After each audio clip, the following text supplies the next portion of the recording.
ఆదిలాబాద్ జిల్లా కేంద్రంలో HP gas agency ముందు సిలిండర్లతో జనం బారులు. ఇంట్లో ఒకటి భయంతో మరొకటి పెరిగిపోతున్న గృహ వినియోగ గ్యాస్ బుకింగ్లు. యుద్ధం కొరత పెరుగుతుందని ముందు జాగ్రత్తలు. యుద్ధం కొరత పెరుగుతుందని గ్యాస్ వినియోగదారులు ఇంట్లో ఒకటి ఉన్నా ఇంకొకటి బుక్ చేసుకొని ఆ బుకింగ్ రాకపోతే వీళ్ళే క్యూ లైన్ లో వెళ్ళి నిలబడి గ్యాస్ తెచ్చుకుంటున్నారు. ఇంత జాగ్రత్త మన కేంద్ర రాష్ట్రానికి కావచ్చు, కేంద్రానికి కావచ్చు, రాష్ట్ర ప్రభుత్వానికి కావచ్చు ఉంటే ఈ 14 రోజులకే మన భారతదేశం మీద ఇంత ఎఫెక్ట్ పడేది కాదు.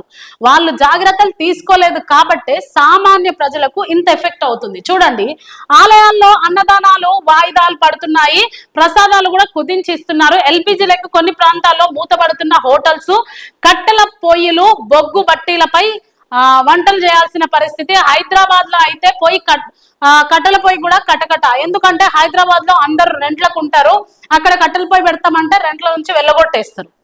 కాబట్టి హైదరాబాద్ లో గ్యాస్ ఖచ్చితంగా ఉండాల్సిందే. పల్లెటూర్లలో అయితే ఇప్పటికి కూడా మనం కొన్ని ప్లేసెస్లలో చూస్తుంటాం, కట్టెల పొయ్యిని వినియోగించి వంటలు, రొట్టెలు అవి ఇవి చేస్తూనే ఉంటారు.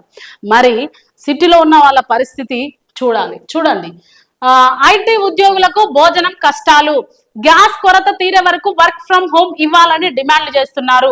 ఎల్పిజి సరఫరా కొనసాగుతుందన్న అధికారులు. సిలిండర్ల సరఫరా, లారీలకు పోలీస్ బందోబస్తు. ఎల్పిజి కొరత నివారణకు రాష్ట్ర జిల్లా స్థాయిలో కమిటీలు.